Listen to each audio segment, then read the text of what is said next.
Great. So Thanks, I'm going to Aoife. hand over. Thanks. Great. Cheers. Um, so you're very welcome to our event today, and we're joined by we have Katie Lowry from the Arts Council, and we also have Jemma Lee from Léargas, who's going to talk to us about creative places and also about access to European funding.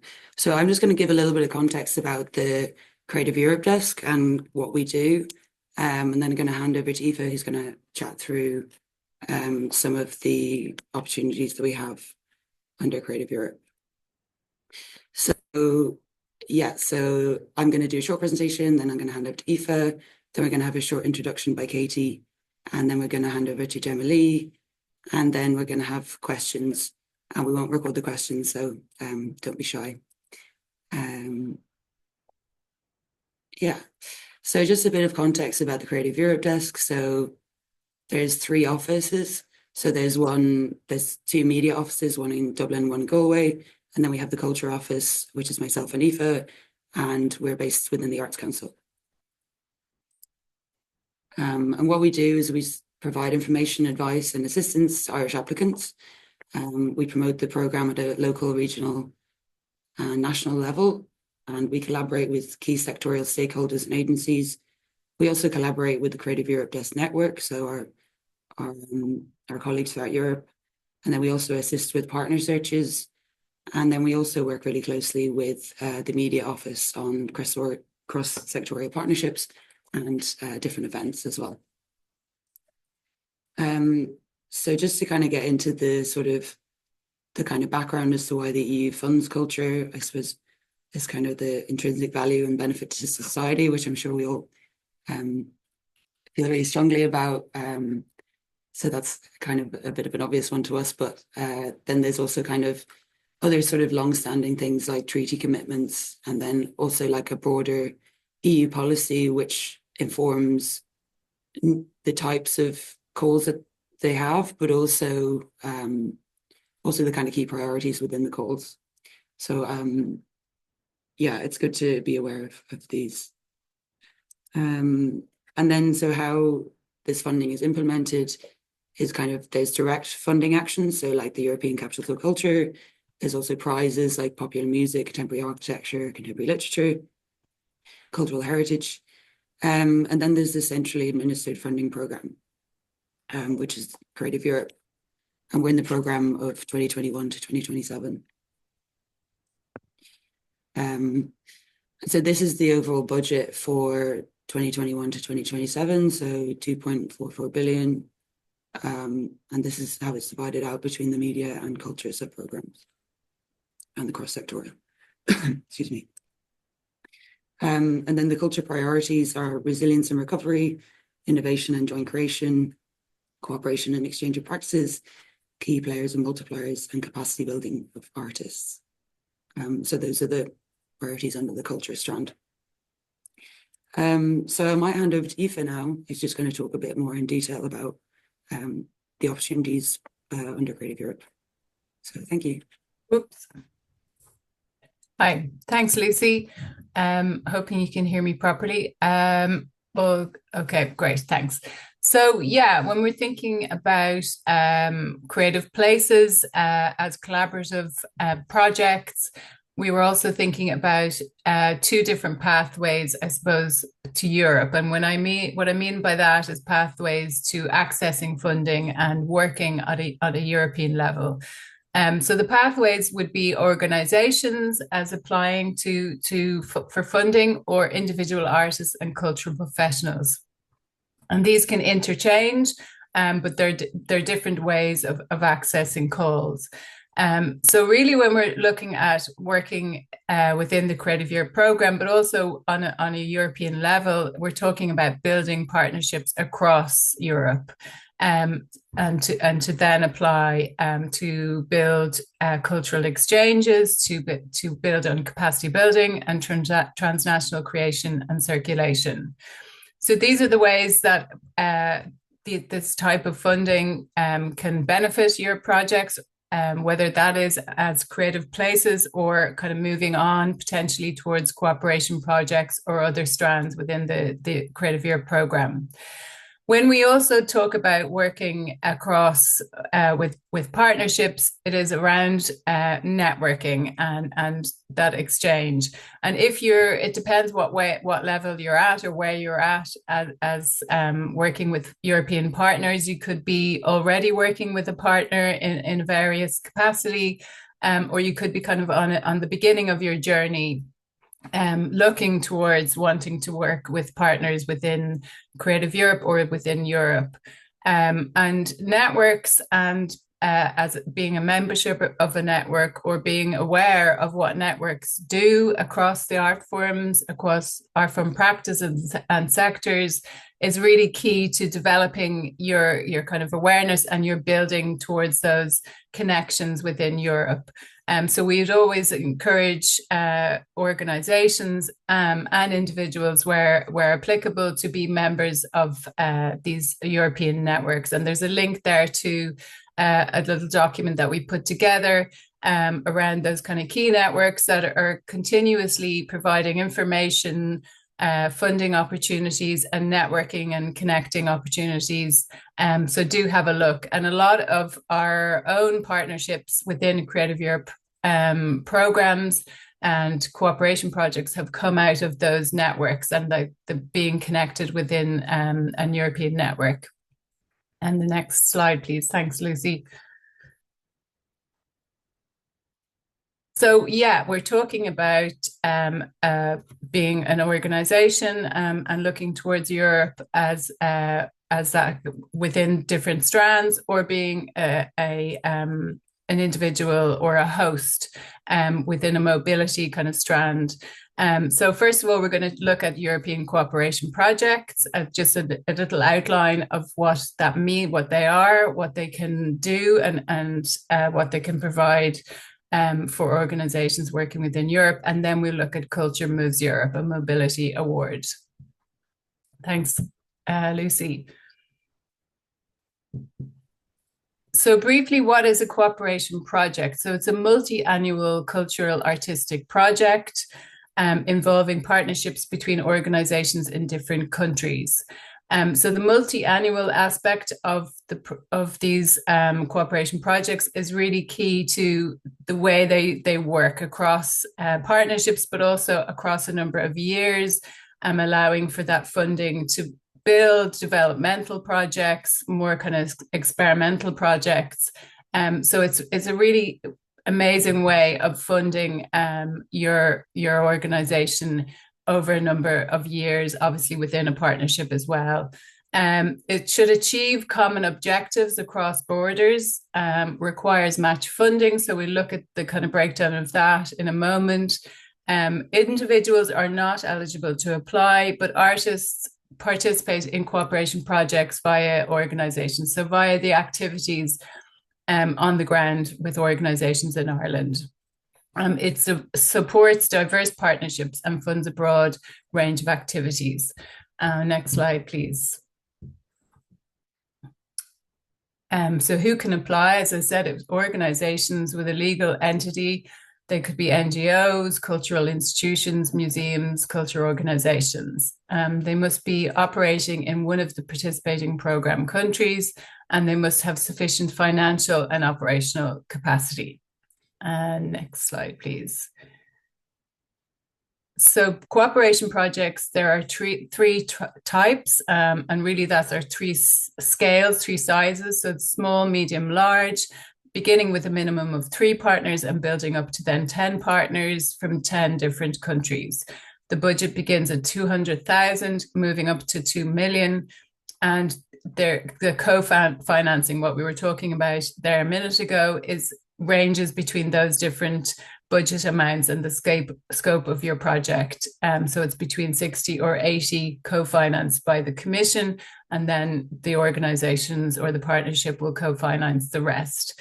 And these projects can be over 48 months, which is great, giving that scope and that kind of developmental time. And next slide, thanks, Lucy. So there are 2 objectives as part of the cooperation projects. One is transnational creation and circulation, strengthening the transnational creation and circulation of European works and artists, or innovation, which is enhancing the capacity of European cultural and creative sectors to nurture talent, to innovate, to prosper, and generate jobs and growth. So you pick one of those as a partnership, as your project, the main focus or the main objective. And the next slide. Thanks, Katie, or thanks, Lucy. So that's briefly cooperation projects.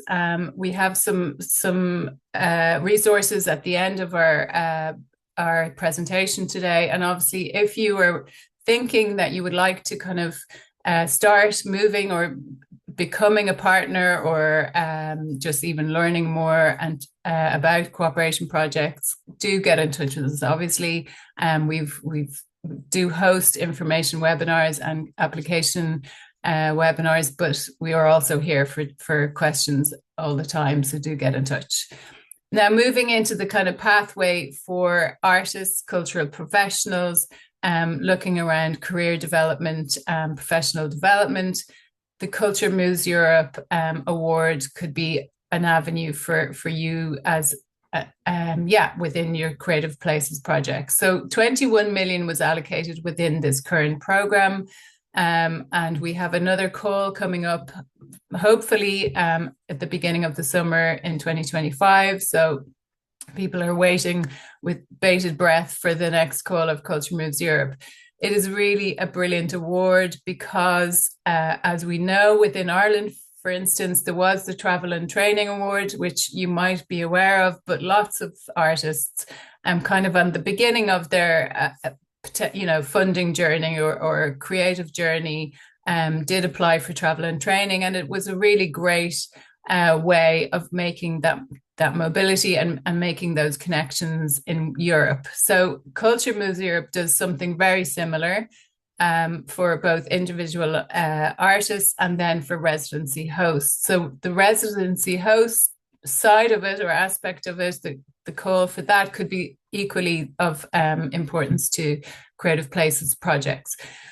So what does Culture Moves Europe do? It promotes culture and artistic mobility across the 40 Creative Europe countries, supporting individual mobility and residency projects. So there are two calls: individual mobility and residency hosts. And the award is to contribute to travel and subsistence costs. And we look at it in a minute, what top-ups are offered under green mobility, family and disability needs are allocated for. And the award itself is run by the European Union and the Goethe Institute. So we'll look at kind of how to apply to it in a moment. So the next slide, please, Lucy. So Culture Moves Europe as the host call is specifically for residency hosts. So as an artist or an organization, you are applying to invite international artists and cultural professionals to Ireland to undertake a residency. The individual mobility is for artists and cultural professionals to apply to go somewhere in Europe to explore a project abroad. And these underneath here are the art forms or the areas to apply under. So it's great. They've kind of grown the art forms that are allowed under this call. Next slide, Lucy. So each year there'll be calls for the hosts and calls for individual artists and professionals. So the purpose across both are fairly similar: to explore, to create, to learn, connect, and transform. So you pick two of these kind of purposes or priorities. So what are your mobility projects going to focus on? Either creating or connecting or whatever. And similar again, the next slide, please, Lucy, is for the individual professional and artist. So create, explore, learn, and connect. So you pick two of those objectives. And then you need three kind of elements. So you need to have a project, you need a partner, and you need a country. So that's on the next slide, please. You have a partner, hopefully. It could be an organization, it could be another professional that you want to mentor you. It could be a group of professionals. It really depends what your kind of project is focusing on, but you need an invitation. So that's your partner, and your project is the invitation to partake in this mobility project in whatever country that is. So it's very simple. It's a simple application to make. And as we said, it supports legal entities, artists based in 40 European countries. The group, you can have 5 international artists coming for a residency project.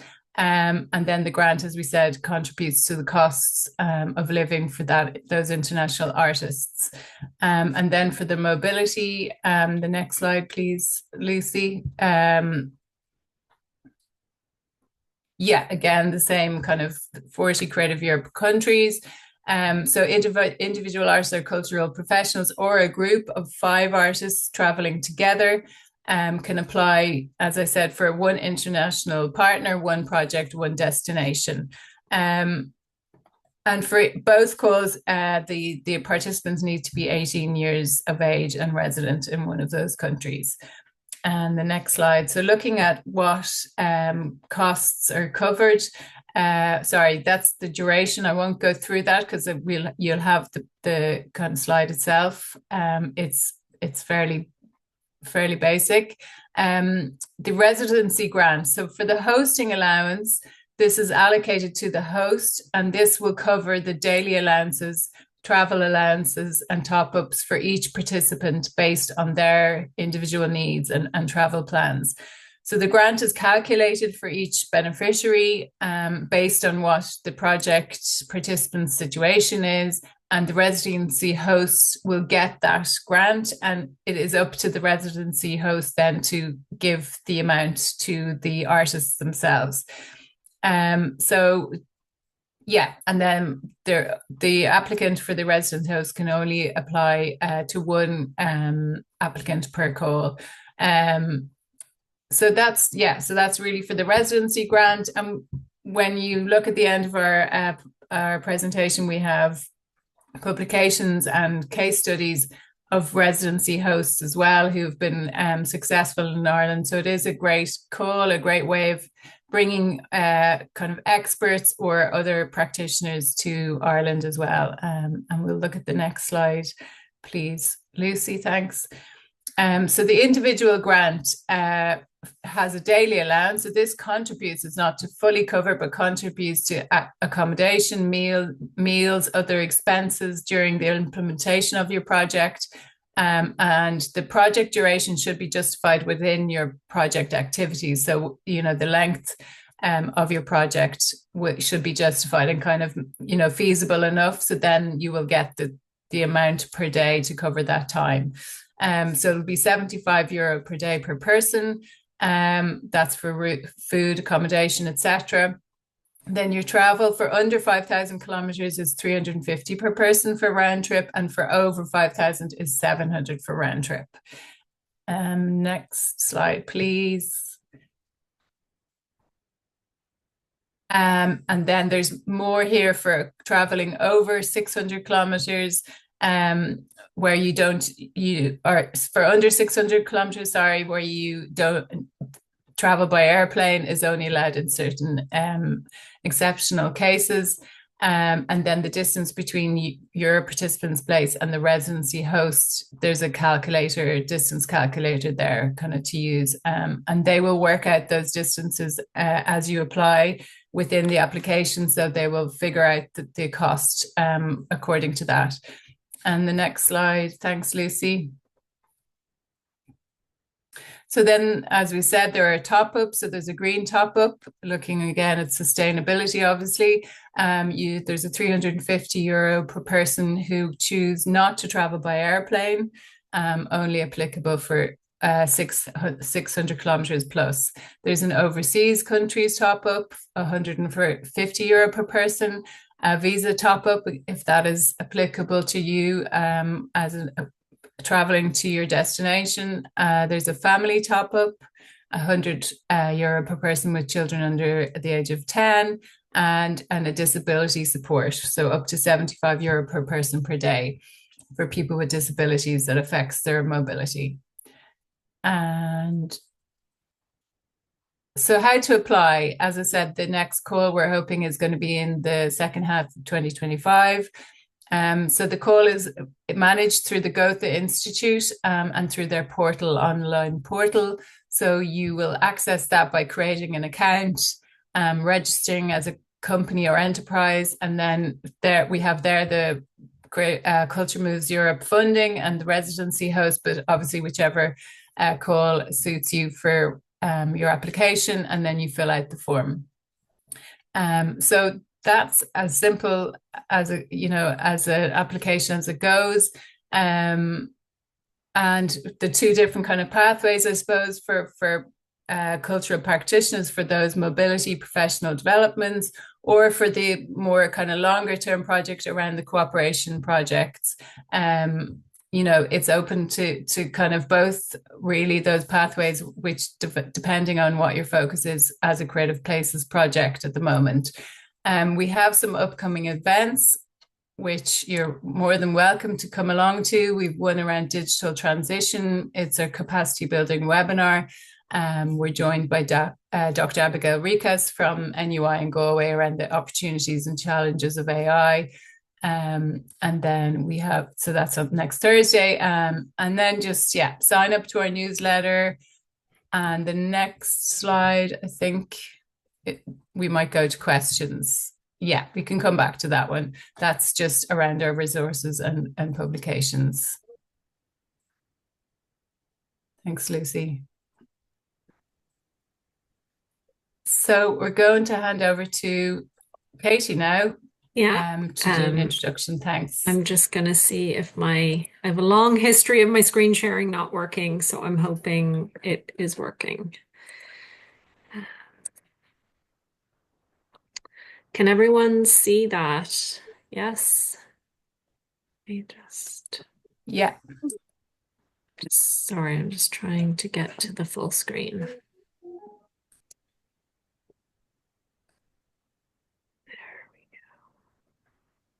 There we go. Hi, everyone. I'm Katie Lowry from the Arts Council. I'm the head of local and place partnerships. I'm sure I know and have met most of you, but if not, welcome. I'm also joined by my colleague Suzanne Ring, who is here, and I know many of you know Suzanne as well. So first of all, just a huge thank you to Aoife and Lucy for organising. In my former role, I worked alongside Aoife in the Creative Europe desk, and when I took up the new role and started learning about Creative Places, it was really obvious or apparent to me how similar kind of the values of European projects and the values or objectives of Creative Places were really similar and aligned.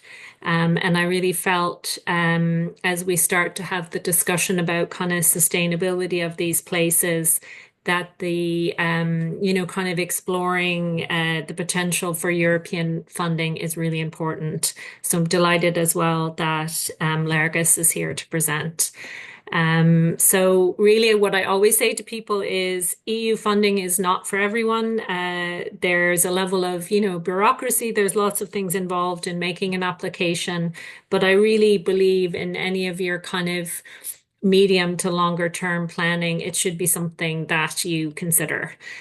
So just in case there's some people here who mightn't be as familiar with Creative Places, I just have a very few slides here. So Creative Places, our objective as the Arts Council for Creative Places is to invest in places. So these can be towns, villages, suburbs, rural places that have had fewer opportunities to take part in the arts. And they are looking to involve people who are often excluded. Creative Places at the heart of them should be inclusive and diverse, and their programs rooted in socially engaged arts practice and community development principles. So the strategic priorities that creative places within the Arts Council sit would be public engagement, socially engaged arts practice, research, policy and sustainability, partnership, very key, and cash or in-kind investment by partners. So one of the things is if you look at the European Union and why it funds culture, I think the key point Lucy mentioned around the intrinsic value is recognizing culture's capacity to improve our lives, essentially. And they are looking to fund, this is centrally managed funding, for every citizen in Europe. And they are often interested in those communities or places or people that have traditionally been excluded. So you can see there the alignment. Creative Places, which is our longitudinal now, so our long-term funding program, it began in 2020 with a pilot in Tuam, Galway. There's currently 19 places at different stages of development, and the Arts Council has made the decision that we are keeping the funding at the moment to those 19 places and kind of see them through their development. So Creative Places includes social housing and estates in Dublin, country towns, and rural and island communities. So on the one hand, we have Darndale in Dublin, and then we have the West Cork Island. So it's a very broad kind of, I guess, spatial spread. It's a terrible phrase. I was going to say if people wanted to get in touch with us after, we can send out a list of all those places because, the nature of these places is they are collaborative. They do involve a lot of, kind of artists and kind of community partners and stakeholders. So it might be something, that if you're not a place yourself, you might want to reach out and kind of find out more and possibly get involved. The brilliant thing about Creative Places is they're all so different. They devise their own program of creative activities based on the specific needs, opportunities, and wants of their communities. So just very quickly, because I really don't want to take a huge amount of time, the Arts Council commissioned some research into creative places in 2023. And so we are beginning to see the impact of the places. One of the things is really recognizing the Arts Council's role and responsibility for the places as they kind of develop and continue, and what is our role in helping with that kind of sustainability piece of the places. And this today, this webinar is really part of that. It's looking at the ways in which we can support capacity building within the places in order to kind of help, play a role in the longer term sustainability. So these are some impacts that we're finding, and I'll just read through them really quickly. Creative Places, it's making it possible to be an artist in these places through obviously the financial impact, but also creative confidence, public visibility and acknowledgement, greater artistic connections, and the space and time to develop an artist's practice. Creative Places is having a real impact on communities by increasing a sense of pride of place and residents, feeling more connected together and more creative. Creative Places, this is really key, is bringing local stakeholders together around a shared purpose, and it's strengthening local relationships by taking up a joined up approach. And you can see here, this is really what often happens in those kind of European cooperation projects. Creative Places can be a catalyst for other opportunities. So in particular, utilizing or activating the Percent for Arts scheme, Department of Justice funding, any kind of regeneration or funding focused on social inclusion, and creating, kind of large public events that can attract local funding. Crucially, Creative Places is shifting external perceptions of the place, and it's challenging existing negative narratives or connotations around a place. So that's me done. I'm going to stop talking and obviously here for any questions at the end. So thank you.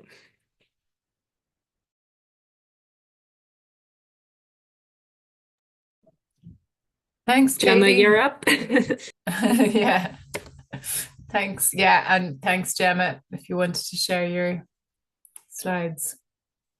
Thanks, folks. And it's really great to be here today. I'm learning a lot, actually. So it's really interesting to see with the Creative Europe program. And there's obviously somebody in Brussels who's doing a little bit of copying and pasting from one program to the other. So you'll see now in my presentation, there's actually a lot of kind of similarities in terms of the concepts and how the projects are set out. I suppose the one really key difference of what I'm going to be talking about within the Erasmus Plus program especially is its focus is more on kind of training, education, learning, that side of it, as opposed to specifically focus on the creative side and the artist side. So it's maybe about a little bit of a change of mindset. But from what I've learned about the Creative Places programs is that a lot of you are doing that. So you're running programs for whether it's children, young people, adults in your communities. And so it's putting yourselves into that more kind of education training type headspace. So I'm going to cover the Erasmus Plus and the European Solidarity Corps in this presentation. I will say I'm not an expert on the European Solidarity Corps, so I'm no hard questions on that one, please, but I can pass you on to my colleague that can tell you a bit more. But I suppose when people hear Erasmus Plus, what they often start to think is that's for the students. People think of this third level program that is so kind of famous and well known, but actually what we do in Léargas is everything except the third level students. So we cover a bunch of different sectors. So the one that I work on specifically is the adult education sector. Adult education in Erasmus Plus is quite broadly defined. So it's all kinds of formal, non-formal and informal work with adults. So if you're running programs in your community that adults can come and get engaged with the arts, then that could be something that could be relevant. Then we cover the school sector. So that covers early years, primary and post-primary. So again, if you're engaging with local school projects or local early years projects, that could be of interest. The vocational education and training sector is all that kind of professional development. So anything to do with the world of work and people in their professional capacities. So there could be something interesting there for you developing yourselves as artists or working with other people to develop the kind of art sector more broadly. We work then with the youth sector. So that's kind of non-formal work with young people, normally aged sort of 18 to 30, or we have some programs that go from 13 as well. We have a very small sports program. I'm not going to go into that in great detail today. I don't think it's too relevant to you guys. And then the volunteering, which is where the European Solidarity Corps comes in. So we do loads in Léargas and there's lots of different opportunities all the time. I kind of decided that today I would just focus on three, which I think are the three that are probably the most relevant for those of you on the call today. But I'm going to give you our contact details at the end. So if you want to follow up and find out about even more, we can absolutely do that. So what I'm going to cover today is what we call the Key Action 2 projects, which is a partnership project. So again, this is ringing a little bit familiar to what Aoife talked about. And then we also have mobility projects on the adult education side of the house. And then I'm going to also mention the solidarity projects within the European Solidarity Corps, because they actually can be run locally by young people. So even though they're a European project, they don't have to happen outside of Ireland. So that might be something of interest as well. But firstly, the partnership projects. So these exist in all the different sectors. And I suppose what really caught my attention as Aoife was speaking, I think in Erasmus Plus, partnership projects are at a much smaller scale. So our smallest projects start at 30,000 with just 2 partners. So an Irish partner and 1 international one. So they're probably a little bit more of a stepping stone. If you haven't been involved in European projects before, this could be something that might be interesting for you. And another perk with the Erasmus Plus program is it doesn't require matched funding. So there's kind of a loose concept of co-funding, because you'll see we work on kind of lump sums and no project is going to perfectly cost €30,000. But we don't have a specific requirement for match funding from the beginning. So that might just make it a little bit of an easier one to access for those of you that are quite new to this. So what is a partnership project? How does it look like? This can always sound a little bit abstract to people if you haven't been involved in these before, because we just say, oh, working with partners. But the reason for that really is that it's super, super flexible. It's up to the partners themselves as to what activities they want to do, what they want to create. Some people absolutely love that flexibility. Some people find it that whole blank page panic of how do we start. I think there's lots of creatives on this call, so I imagine that this might be something that could be of interest to you. These are just examples of what people have done. As I said, this is super flexible, so you're not tied to these, but just to give you some ideas. So obviously partners are working together. They would normally meet in person towards the start of the project, get to know each other, plan it out how they're going to work together and build those relationships. And then they might meet online in between and maybe have a final meeting in person again towards the end. They would often do a more in-depth kind of best practice sharing and a site visit. So actually going to see each other's projects in action and learn from each other and share with one another. We often see people developing different kinds of toolkits, manuals, resources, publications, all of that kind of thing together. So it might be a case of trialing something in the different countries, testing it out, seeing how it works, translating it to different languages, if that makes sense. We also see people delivering kind of trainings or maybe running a conference, especially towards the end of a project. So if you've created something really amazing and you've piloted it in a few different countries, you might want to run some kind of an event to share that learning with the wider community in each country. You might want to develop, websites and online spaces to share that learning as well. So it really depends on what it is that you want to do and how you want to work with your partners. So there's two different versions of these projects. So this starts with these small scale partnerships. These are super accessible. They are actually targeted at newcomers. So you literally get a few extra points on your application if you're new to European funding. They can be from between 6 months and 2 years. You have a minimum of 2 partners. So that's yourself and one other. You can have as many as you want, but the minimum, the starting point is 2. You apply for a lump sum of either 30 or 60,000 euro. And then you build up your budget and your activities within that. And there can be a mixture of national and transnational activities in these. So each country could be doing something locally and then coming together to share what you experience with each other. You don't have to be doing everything at a European level. So as I said, they're probably the best kind of stepping stone into these projects and really quite accessible. The other one then is the cooperation partnership. So that's where it all gets a little bit bigger, slightly bigger scale. With these ones, you're looking at 1 year to 3 year projects. You're looking at 3 partners, so yourselves and 2 others. Again, as a minimum, you can have more than that. You also have some options for additional partners beyond Europe.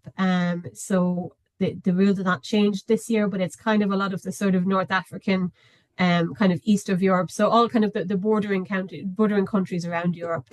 That can be involved, and you're looking at bigger grant amounts here. So it starts at 120, it goes up to 250 and 400,000 euro projects.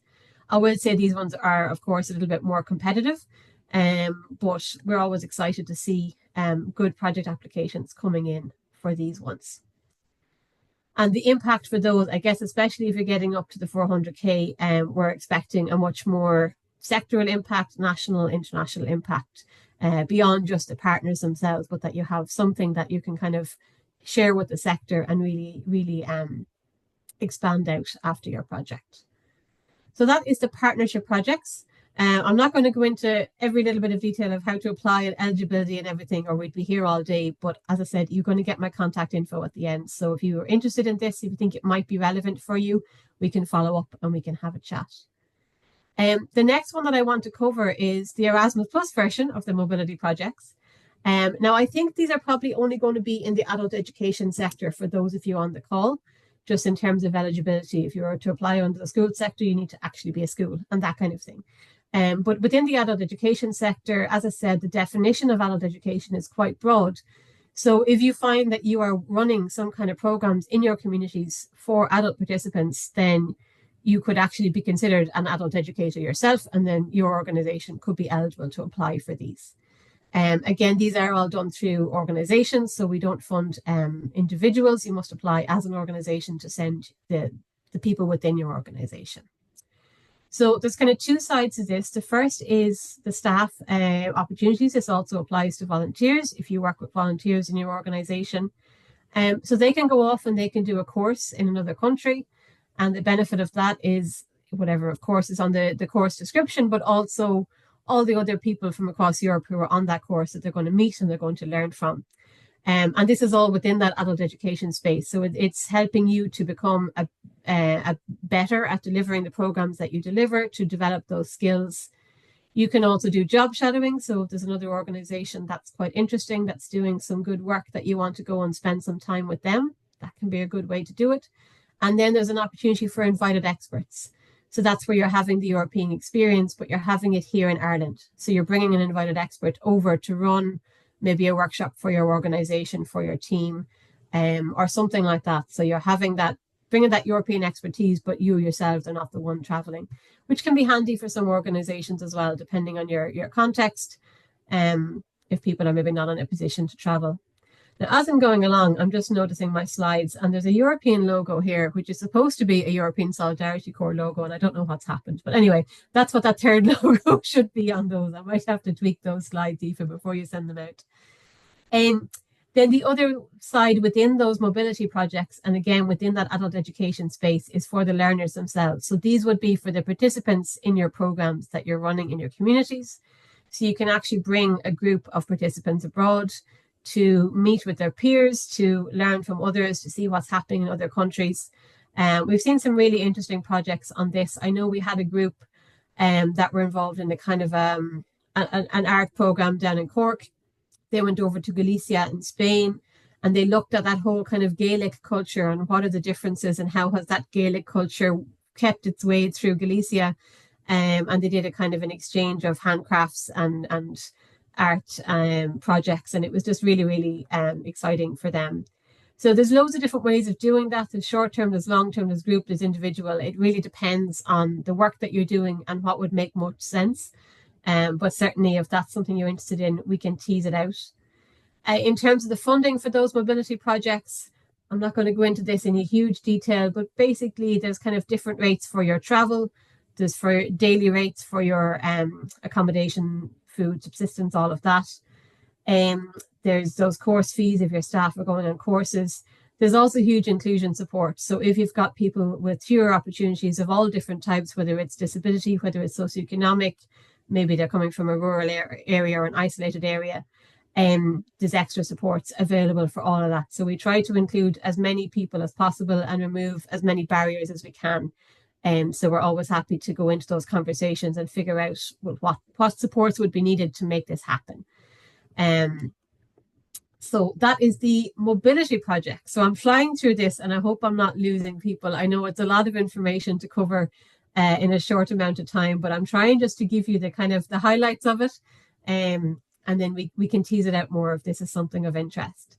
So the third one then that I wanted to cover is the solidarity projects. And the reason I suppose I wanted to include this is because these can happen here in Ireland. So a lot of the funding that we offer is all for European work. It's all for travel and cooperation and that kind of thing with European partners. But with the solidarity projects, they can happen here in Ireland. It's just that they must have a European dimension. So these are projects which focus on young people. And I know when I was reading about the Creative Places program, I could see that a lot of you were working with those groups of young people.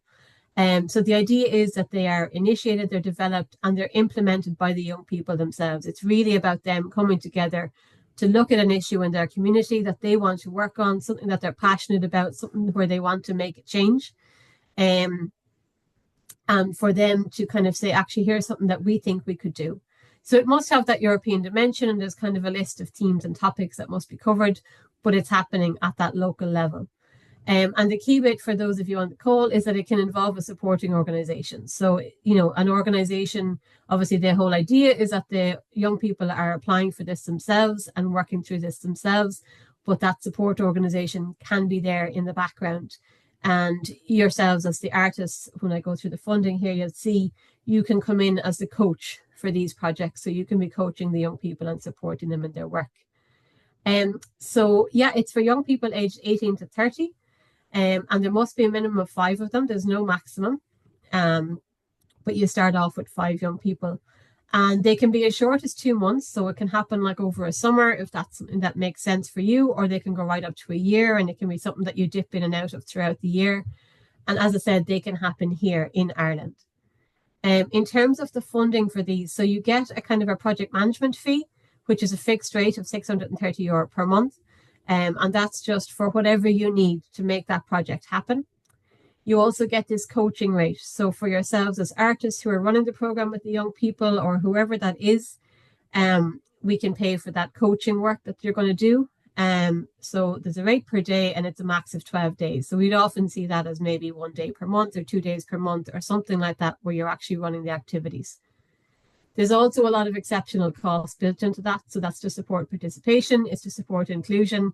So a lot of that is done on kind of case by case basis. If you know that you need a particular amount of funding to make something happen, again, you come back to us and you say, this is why we need this and this is what it's for. And we work with you to try and enable that. So that is the Solidarity Projects. As I said, this was an utterly whirlwind tour. But where to go next? And that's probably more important, I think, with all of this, because for a lot of you, this might not be your core work. You're not necessarily seeing yourselves as adult educators or as youth workers, but in this work that you're doing in the creative places, you're probably finding yourselves in those spaces. So I would say your next steps for certain, if you want to find out more about this, is to come along to our events. So we run a variety of different events. Coming up to the deadlines, we run a lot of kind of online webinars as well as in-person workshops. I will say if you click that link today, there's not an awful lot on it because we've just had a big deadline in March. But save that link for our training and events page and refresh it in about a month's time and it will start to fill up again. Because our next round of deadlines are coming up in October. So we'll be starting to plan all of those events to support people to apply for those different activities. We also have a number of international training events that come up. So they're a mix of ones that happen here in Ireland, but we host people from abroad, but also ones that are hosted by our colleagues in other countries in Europe, where we send Irish participants to go and take part in them.